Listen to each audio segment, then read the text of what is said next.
guys never have the chance to meet. I saw a clip of Gary Vanyerchuck talking to a mom who asked him about what she can do to kind of protect her 10 or 11 or 12-year-old daughter from the internet, right? The kid's about to go into middle school, and there's a lot of mean people in the world, and especially on the internet. And he gave her two pieces of advice. He said, first, like, teach her how to use it. Teach her that everybody isn't as nice as she is, and that there are mean people out there. And that if he could give advice directly to the daughter, it would be to build her own self-esteem. If you Google Gary V and self-esteem, you'll get a slew of video and posts from like years ago. This was more recent.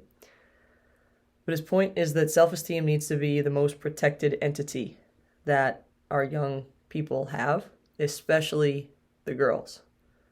How they view themselves is everything, and at that age and in the time that most of us are coaching them, their self-esteem is like really fragile and really delicate, and it shouldn't be, but it is. So we're in very powerful positions as their coaches to help our kids kind of define what their self-esteem is and help build it alongside of them. Self-esteem is not all of this like rah-rah, like you're great all the time. Self-esteem is introspective. And these are kind of Gary V's words paraphrased, but self-esteem is introspective. And that's hard to do as a 30-something for myself, let alone as a teenager. To be reflective and understanding how and why we do things. So self-esteem is that conversation that we're having with ourselves every minute of every day. And it's going to ebb and flow. It always does. We want most of those things to be positive things about themselves. Now, as coaches, I'm sure we've all had this. Like, think of a time when someone said something to you that has just stuck with you. You can hear it in their voice. At least I can. I don't know if other people experience that. There are things that people have said to me that I still hear when I think about it. In my head, it's in their voice. One was my college coaches when I was at St. Anselm. She was brutally honest with me.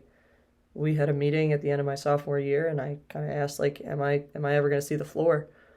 And the words I remember her saying, she might remember it different. The words I remember was, Kelly, it would be a travesty if you left us, but there's nothing we can do to make you stay. And she was from Kansas, and she had this little southern accent, and it happens in my head to be in her voice. And another was my former goalie coach, who has since passed away, and I'm so grateful that I remember it like this. We had the chance to coach together, and in front of the players, he said, Kelly's been probably the best goalie the program's ever seen. And I don't know about that. There were plenty of other phenomenal goalies, but he had every single one of them in the program up to that point. And he was honest, and he never blew smoke, so I knew that meant something, and I could still hear it in his voice. You have that chance to be that for one of your kids, probably all of your kids. And not just your athletes, but family members or colleagues or anybody, really. So my challenge for you, and this is a hard one, is to be that positive voice that your kids hear over and over and over in their heads. Because I can promise you, for every positive piece of feedback that I have had remembering in people's voices, there's an equally negative one that sticks out just as much in my head. One was a former boss who told me, this is good, I had never left the job before. And it was a long time coming. We kind of knew, I knew it didn't make sense to keep me on board. They were losing money having me as a physical therapist.